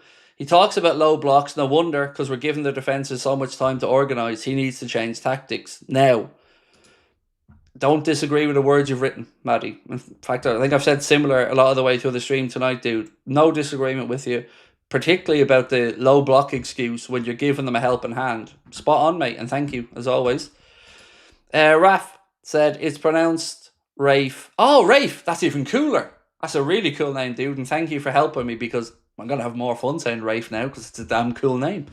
But love you too, man. Thank you for your kind words. I appreciate you clearing that one up, Rafe. As I said, cool name. Andrew said, maybe I'm wrong, but it seems we only have a plan A. Slot had the international break to reevaluate the situation. I trust, but I'm also worried. I'm probably where you're at, Andrew. I don't think you become a bad coach overnight. But the thing that we lauded him for last season, mate, was these little tweaks, right? How many times last season were we not at it in the first 45? Arne got them in at half-time, and we've seen a different second 45 minutes. Yeah, where's that? Because right now, you're right, it doesn't look like there's a plan B. And even worse than that, Andrew, mate, I don't know what plan A is. It doesn't even look like to me there's a clear plan A. And it's not just me that feels that. It looks like the players don't understand what plan A is. Galileo B said, which formation should Arne use? I think, we've not done this one instead of a 4-2-3-1? Look, there was talk of a 4-2-2-2. You could go 4-1-3-1. There's lots of variations, but it's more importantly for me than the formation, Galileo Beast. It's about the personnel, and it's the personnel that he's just sticking with that just are letting him down. Dave Brummage said, Verge and Mo are my two favourite players, but they need to wake up. I'm also tired of Verge jockeying all the time without tackling. What was he doing for the first goal? Jogging back, Trent style, giving Embuemo 5 yards of space. Exactly. And then trying to pawn him off to Canade. Like I said, languid attitude to me feels infectious, and it feels like others are taking that attitude. Like, we back off way too much. We don't commit. We don't try to make a forward, make a decision. We just jockey, like you've said. He did it with Semenyo, and he just sticks one in top bins then and says, yeah, cheers for that. To me, mate, it just again comes down to a lack of intensity. And if you're not being held to account for it, you're just going to keep getting away with it. And nobody is too big to not be dropped. Nobody. Whether you're Virgil, whether you're Mo, doesn't matter. If you're not performing, you're going to have a little rest until you get your form back. Mohammed said, does Slot think that Chiesa is too direct of a player because he wants more control and passing sideways and backwards, which I hate. I hate the slow build-up, always gives teams a chance to reset. But we're not even controlling the game, Mohammed. So if the plan is to try to control the game, I don't see us doing that. You're right about the passing the side-to-side shit, but all we can say as fans is that every time we've seen Fede take the pitch this season, he's made something happen. And he did it again. So how many more times does he have to prove that he can be a difference maker before Arne starts to feel like, well, this dude has shown me that he's doing it. He's delivering. And the fight that he shows and the spirit that he shows, is infectious in a good way. So more of that, please. And not this disjointed look that we currently have and the hands on hips and the moving around like this shit that just needs to stop. Ryan said, hey Craig, hope you still enjoyed your trip for the game despite the result. My biggest issue with Slot is no accountability. Does he get sacked? So I really enjoyed the trip. Everybody at the show was amazing. Like I said, the result was terrible, but I can't speak highly enough of all the staff inside Anfield and the way they looked after everybody in the lounge we were in. I couldn't speak highly enough of them, mate. Absolute superstars, every single one of them. And they're a credit to the club. And on the second part, the accountability, it's just excuses, isn't it? Like low block. It's just the key word. That's the buzzword for Arne now is low block. Something has to change, mate, because where's the high press? Because we're supposed to defend from the front as a team with the players that we have. And some of these guys are pressing animals. We've seen it with Soboslai. We've seen Wirtz. We've seen it with Ekitike. These guys have legs. These guys have the ability to press, but we're not even pressing from the front. We just made it so comfortable in possession for United yesterday. Rafe said, Mr. 2 Teabags drowning in super chats. Here's another. Oh, I'm not Mr. 2 Teabags. I don't take 2 teabags, mate. I drink coffee. Yeah, but I love the joke, man. Thank you. And we did have a conversation about 2 teabags, all right. But appreciate you, Rafe. Thank you. Chris said, hearing that Kojak was in Dubai last 2 weeks has really annoyed me. Absolutely no progression in the team. I thought it was a joke, Chris, at first, until Connor told me that I think it was Gibbo from the Anfield Rap was talking and wasn't happy about it. And then I realised, shit, it's he was there. And like I said, I couldn't do it. I couldn't go away knowing that we were this bad. I'm astonished, mate, that he did it. I don't think there is any... Actually, let's check the poll, because we asked, was it wrong for Arne to holiday during the international break? And we've had 1,300 votes, and 74% of people said yes, 75% now said yes, and 26% said no.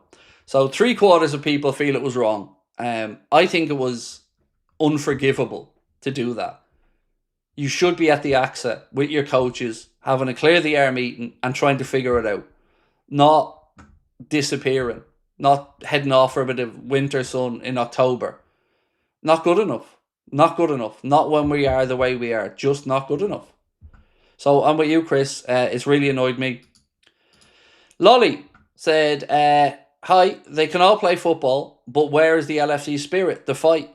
We really want the high line attack, the pressure. This is down to slot.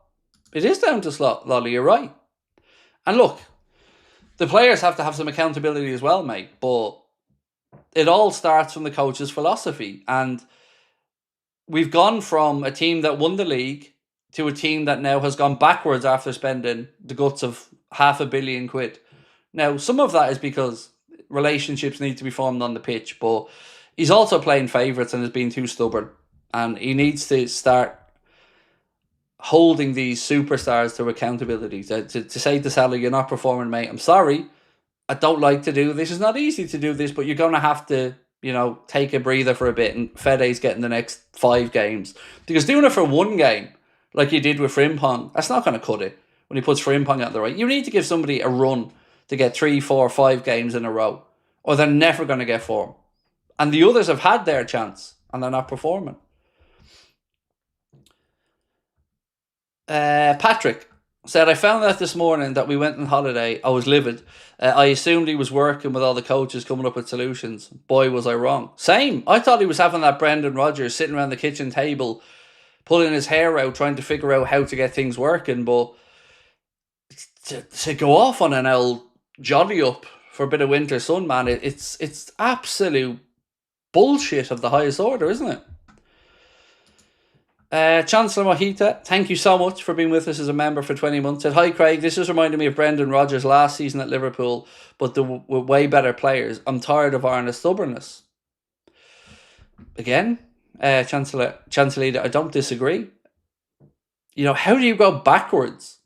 Teething problems are one thing, but this isn't just teething problem. This is a form and a system, and this is on the manager. I can't put it any clearer than that. Sometimes you look at things and you think players are misperforming. But how can 6, 7, 8, 9 players be underperforming? It's the system and it's the manager. And he has to figure it out. And he has to either tweak his philosophy or really find a philosophy. Because I don't know what we're doing. Or I know we expected this Paris Saint-Germain style of marauding fullbacks, high press, and just wearing teams down. But we're not doing that. We're just making it easy for teams to just get back and defend behind the ball.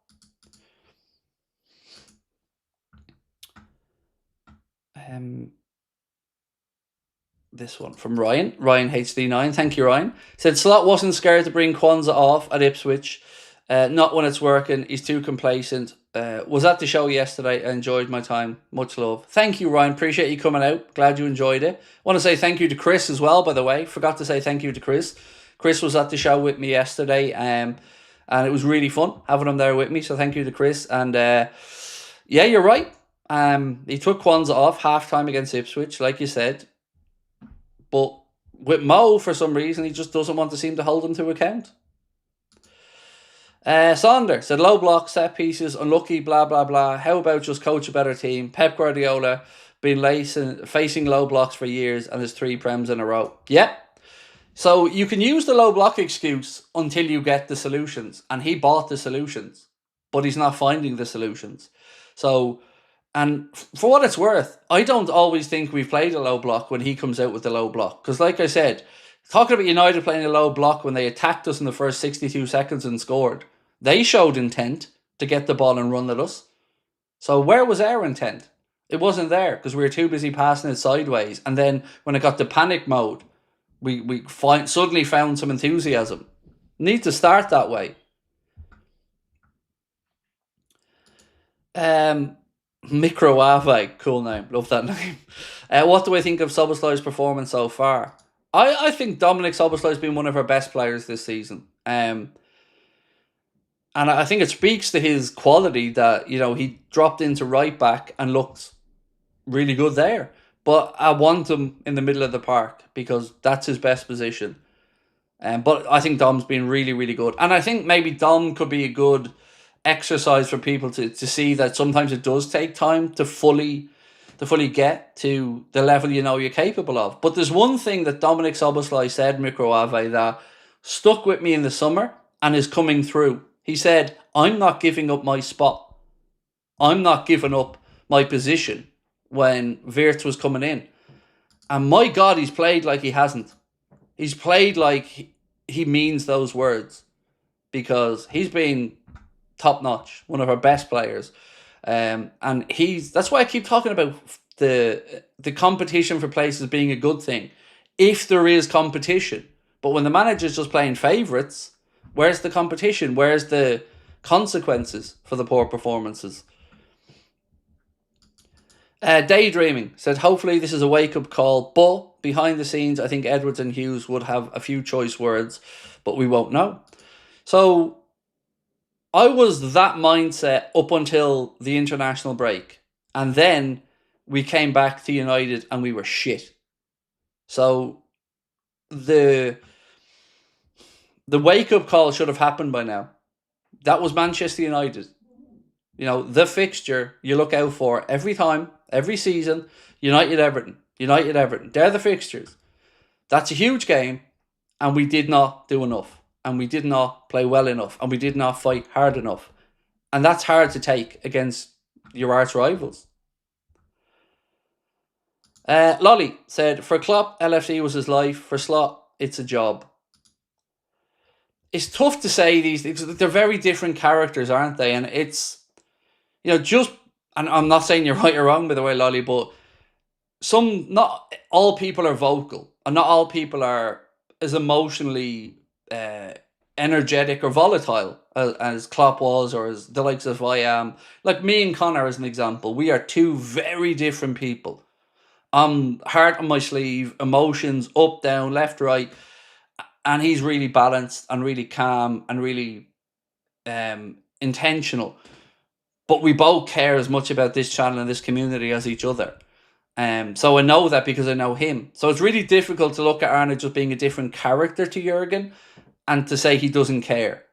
I don't know if it's, you know, his Dutch mentality and upbringing, but all I know is it's not good enough at the minute.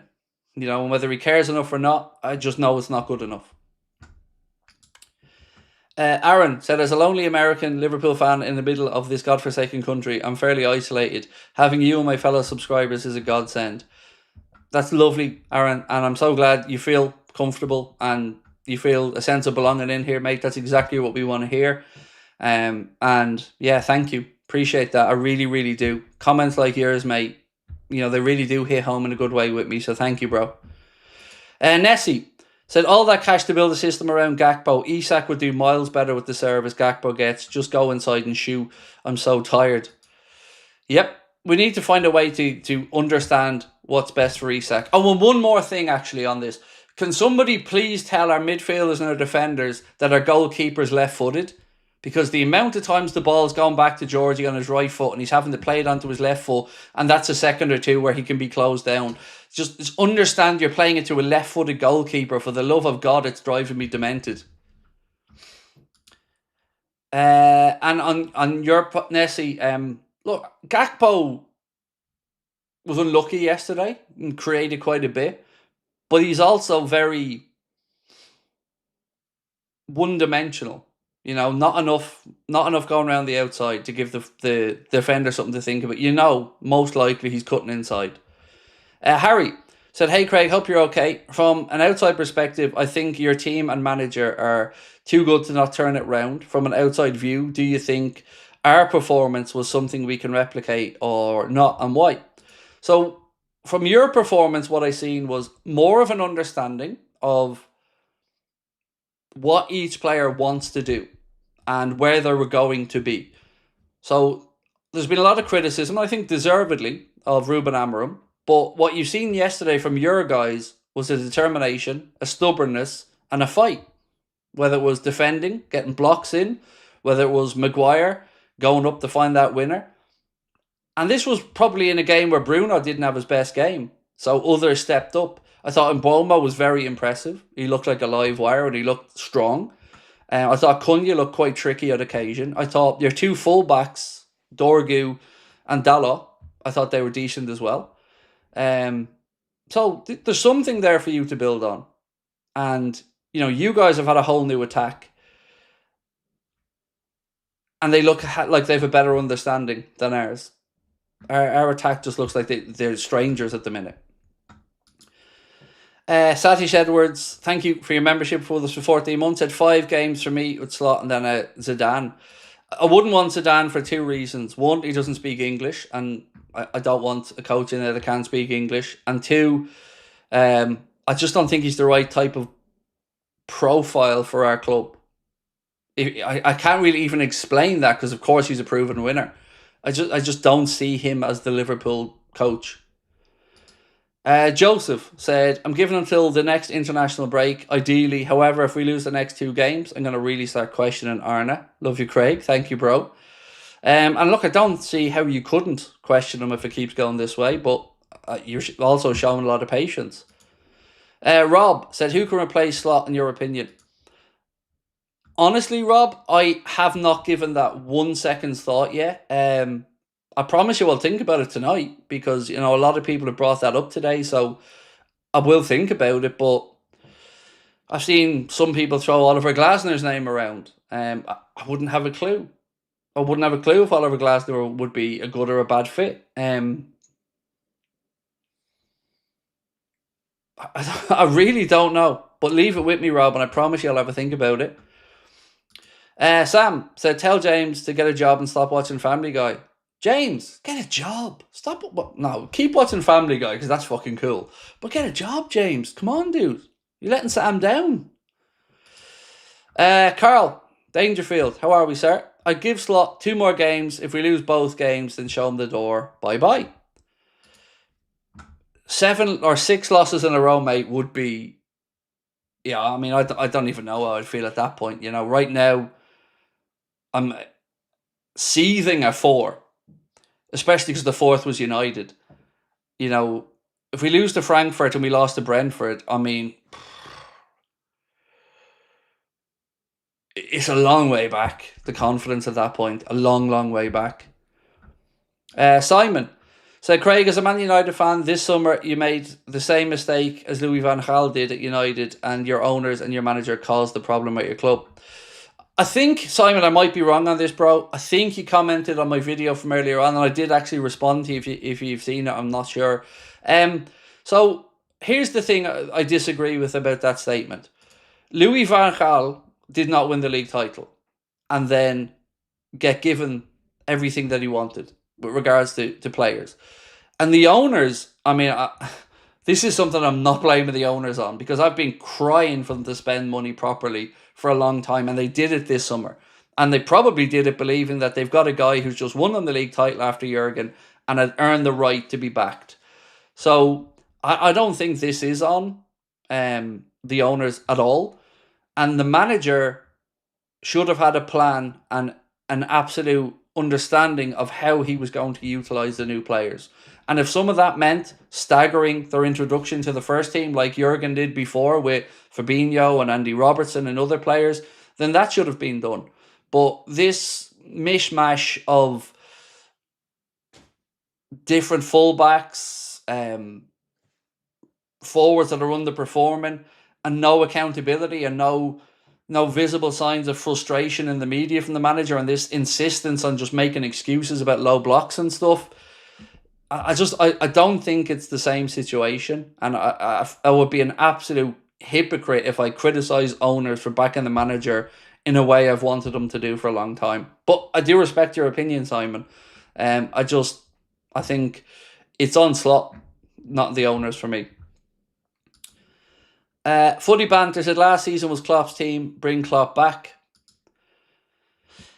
There's been a couple of people messaging me today because I think one of the things from the Stephen Bartlett interview was, there was, Klopp to say if he ever came back to the Prem, it would be Liverpool. But I think that was just more in a complimentary way about Liverpool being his club in England and any chance of him potentially coming back.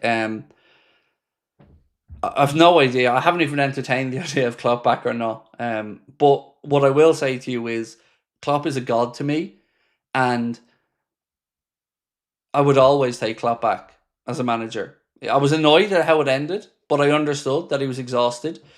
Um, but he's a god to me, an absolute god. He did the great deed of bringing the title back.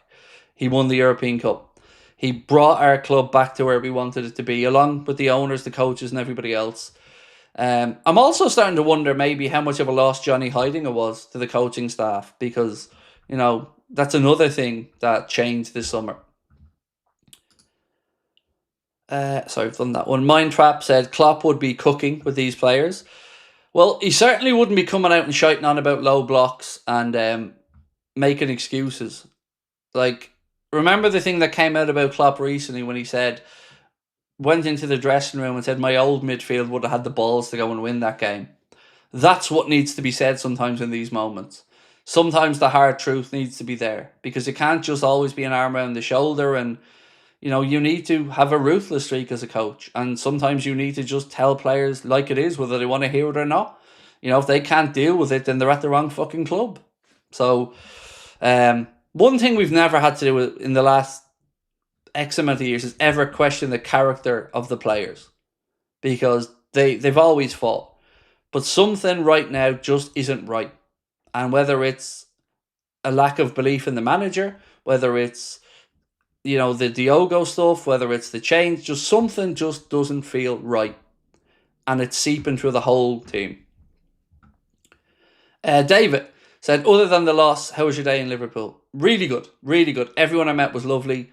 Had great chat with so many people who came up and asked for a photo. So many kind words said. Like, I left Liverpool and the show feeling incredibly loved, incredibly confident in the fact that people... It sounds so arrogant when you say these things, but I feel more reassured that I'm doing the right thing. I'm feeling more reassured that there are far more people who have good things to say about us and our community than bad. And, you know, I'll try to carry that with me, because it was beautiful, mate. I felt so loved, so fortunate, so loved, and so lucky to have these people that I met in my life. Right, ladies and gents, I'm going to have to say goodnight, because the preview is now, I think, officially out. So I will see you guys tomorrow. Lovely to be back with you. Busy night tonight, and I thank you so much for coming in and sharing it with me. I know we can get a bit emotional in here at times, but I want you all to know each and every one of you mean the world to me. You helping me through these last few weeks meant the world to me. And even the people who may be coming to wind me up, you know, you're all part of it. So thank you for letting me be me. And I love you all. I'll see you soon.